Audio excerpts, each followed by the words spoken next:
की रहनुमाई नहीं हो सकेगी, इसलिए हमारे लिए बड़ा ज़रूरी है। दूसरी बात,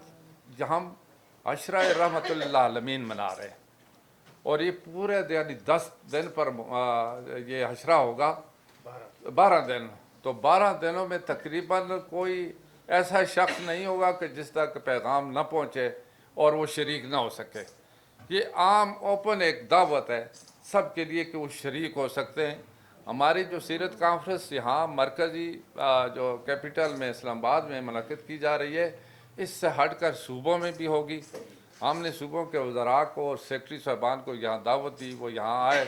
उनके साथ हमने तफसीलन जो प्रोग्राम है वो शेयर किया है। वो अपने अपने सूबों में नहीं बल्कि डवीन की सतह पर भी और ज़िली सतह पर भी इसका एहतमाम करेंगे और उसमें ज़्यादा से ज़्यादा लोग शरीक हो सकेंगे। लेकिन ज़्यादा जो उलमाए किराम हैं, मशाइख इज़ाम हैं, स्कॉलर्स हैं, या इसी तरीके से जो लोग मतलब इससे इल्म रखते हैं, उनको ज़्यादा मौका मिलेगा कि वो डिस्ट्रिक्ट की सतह पर भी, डिवीजनल सतह पर भी, फिर सूबाई सतह पर भी उसमें वो अपना रोल अदा कर सकेंगे। तो इस सिलसिले में इंशाअल्लाह ये एक 12 दिन भरपूर तरीके से मुल्क भर के मुख्तलिफ बड़े छोटे शहरों में एहतमाम किया जा रहा है। बल्कि मुझे बहुत सारी दावतें आई मुख्तलिफ जगहों से कि जहाँ आप इसमें भी शरीक हों, इसमें भी शरीक हों। मैंने कहा इंशाअल्लाह जहाँ तक मैं भी शरीक हो सका शरीक होऊंगा। हमारे बहुत सारे और MNA साहबान होंगे, सेनेटर साहबान होंगे, इसके साथ वज़रा हैं वो हों, सूबाई सतह पर PA साहबान हैं, बाकी सूबाई गवर्नमेंट की जो ज़िम्मेदार लोग हैं, वज़रा हैं, या हमारे सेक्रेटरीज़ हैं, या मुख्तलिफ लोग हैं। चूँकि ये एक प्रोग्राम हम सब का है,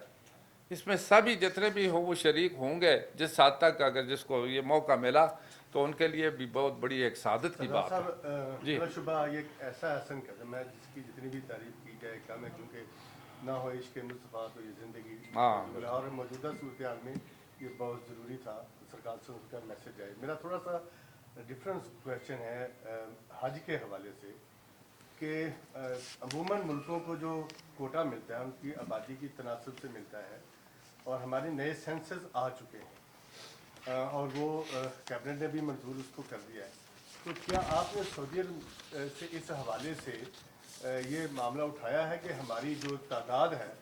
190 से वो बढ़ाकर 2,40,000 तक या जितना भी 1% का बनता है? हाँ जी, बिल्कुल बिल्कुल। हमने जो हमारी नई सेंसस हुई है उसके मुताबिक जो मुस्लिम आबादी है तकरीबन 23 करोड़ और कुछ लाख है, और उस हवाले से हमने ये टेकअप किया है। मैंने वजारत हज के वज़ीर साहब को लेटर लिखा है बाकायदा, पहले से हमने लिख दिया है कि हमारी जो आबादी बढ़ चुकी है और जो कोटा आप जिस आबादी के तनासब से मुख्तस करते हैं उसमें तकरीबन 2,30,000 का हमारा उस आबादी के मुताबिक बनता है। हमने पहले उनको भेज दिया, इस पर गौर कर रहे हैं। हमें कोई जवाब तो नहीं मिला लेकिन हमने पहले ये डिमांड भेजी है। जी हम हर साल की तरह जो है बड़ी अकीदत और एहतराम से रहमतुल्लिल आलमीन सल्लल्लाहु का अशरा मना रहे हैं। अल्हम्दुलिल्लाह। तो क्या ये इस मुल्क में अल्लाह और उसके रसूल के खिलाफ जंग भी जारी रहेगी सूद की शक्ल में? वफाकी शरीयत अदालत फैसला दे चुकी और उसी बोर्ड के जो स्टेट बैंक का बोर्ड है उसके एक मेंबर डॉक्टर शबीर नेस्मी साहब जो है उन्होंने पिछले दिनों एक बड़ी कॉन्फ्रेंस में ये कहा कि प्रैक्टिकल बात यह है कि स्टेट बैंक एक भी स्टेप ऐसा नहीं उठा रहा है इस वक्त तक कि वो सूद के खात्मे के लिए कोई भी स्टेप उठाएगा। तो क्या ये मुनाफिकत नहीं है कि हम देखिए बात ये सब कुछ कर रहे हैं दूसरी तरफ हम सूद ही को जारी रखे हुए हैं? ना देखिए बात ये है, हमें किसी सूरत में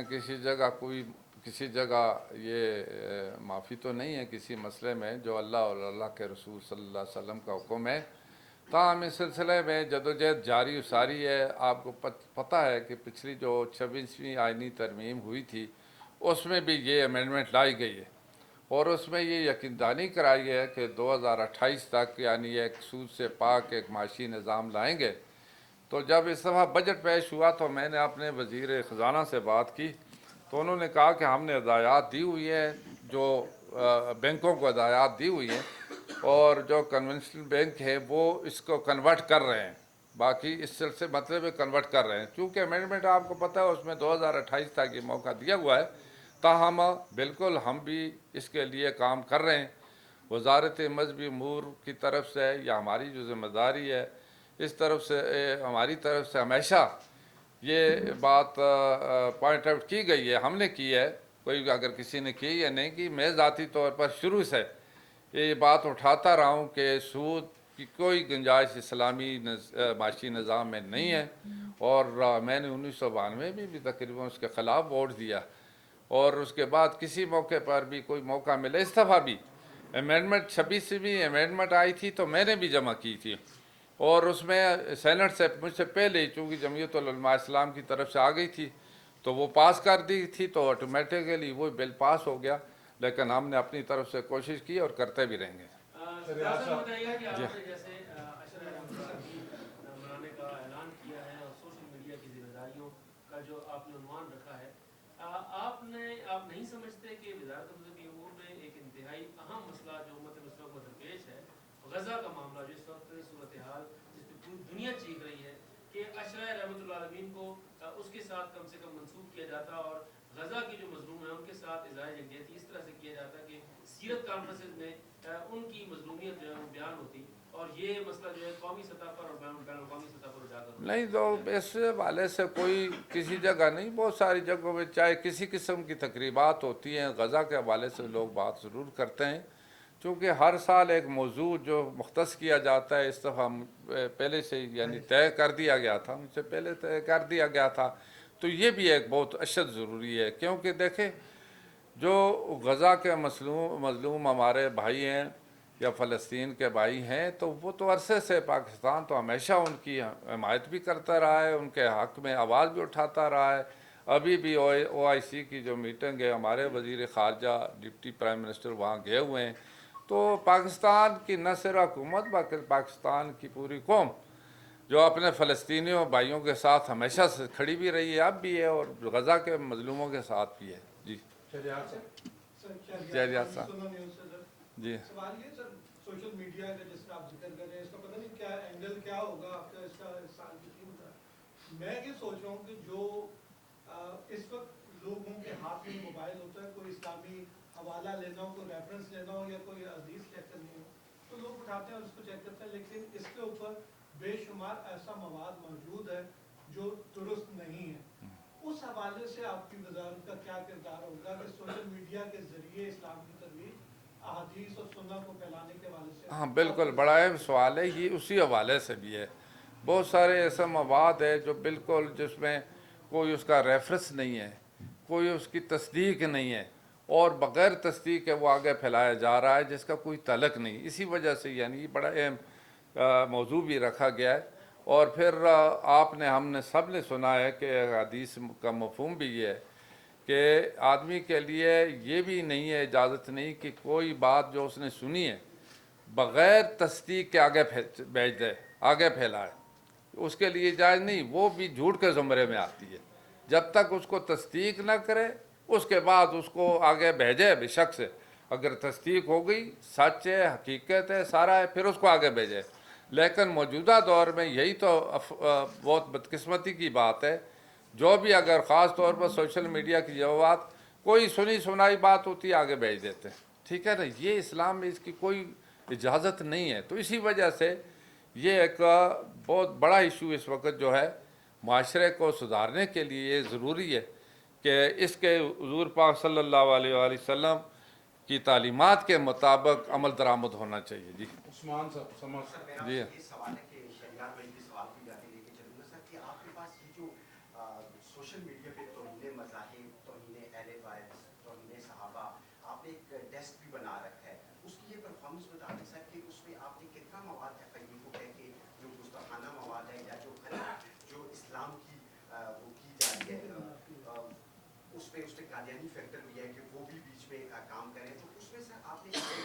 कितना मवाद आपने हटवाया है, कितनी कार्रवाई की है? हाँ जी जी हाँ जी, इसमें हमारे तो पूरा एक सेल है, डिटेल बता सकते। इसमें पूरा हमारा एक सेल है 70,000 से ज्यादा, जो 70,000 से ज़्यादा 70,000 से ज़्यादा 17,000 से ज़्यादा मवाद इस तरह का है जो कि उससे हटाया गया है, और उस पर पूरा सेल जो काम कर रहा है, जो जो मवाद आता है उसको वो PTA को और उसको भेजते हैं, और उसको हटाया भी गया है। सरकार साहब मेरा छोटा सा सवाल है कि हज कोटा जो है ना वो कंप्लीट आपका हो गया, दरखास्तें आपको टोटल जमा हो गई अल्हम्दुलिल्लाह। और इसी दौरान कुछ लोग जो हैं KPK वाली साइड पे आपके इलाके वाली साइड से सैलाब की वजह से जो है ना वो आफत की नज़र हो गए हैं, वो उनकी कमी, और जो कुछ लोग ड्यूटी के लिए वहाँ पे गए हुए थे जो अप्लाई नहीं कर सके, उनके लिए क्या कोई तरीकाकार आपने रखा? देखो ये तो कुदरती आफात अचानक ही आई है, आपको पता है, लेकिन हमने दरख्वास्तें पहले ही मांगी हैं और पहले ही तकरीबन जब हमने 4 तारीख से ये ओपन किया था तो तकरीबन इन हादसात से पहले ही हमारे पास पहुंच जाई थी बहुत सारी दरख्वास्तें, यानी टाइम ही ऐसा था कि 4 तारीख से 9 तारीख उन लोगों के लिए जिन्होंने ऑलरेडी रजिस्ट्रेशन की थी तो उनको मौका दिया ताकि वो मतलब है उसमें first come first serve policy के मुताबिक अप्लाई कर सकते हैं। फिर 9 तारीख के बाद तकरीबन 13 तारीख तक 16 तक फिर यानी वो लोग वो भी और जो नए लोग जिन्होंने रजिस्ट्रेशन नहीं की वो भी शामिल हो सकते हैं, वो भी अप्लाई कर सकते हैं। तो तकरीबन हमारा जो है फिगर तो इस सिलसिले में यानी बहुत कम शायद लोग ऐसे होंगे जो मुतासर हुए होंगे, लेकिन ऐसा अगर कोई हुआ तो हम बाद में उसके बारे में अभी चूँकि हमने तो वफात वाले तो किधर जी तो उसको किस तरह ये पूरा करेंगे? जो वफात पा चुके हैं जो नहीं जा सकेंगे, जो नहीं जा सकेंगे तो फिर बाद में एक पॉलिसी है, उनके लवाकिन रब्ता करेंगे, ठीक है ना, जो उनके लवाकिन जो होंगे ना वो रब्ता करेंगे उसके मुताबिक इंशाल्लाह मसला। ये बताइएगा कि पिछले हज के मौके पर वजारत मजहबी उमूर और प्राइवेट हज ऑर्गेनाइजर जो है उनके दरमियान ये बात बहुत आई कि आपके दरमियान कोऑर्डिनेशन नहीं था जिसकी वजह से प्राइवेट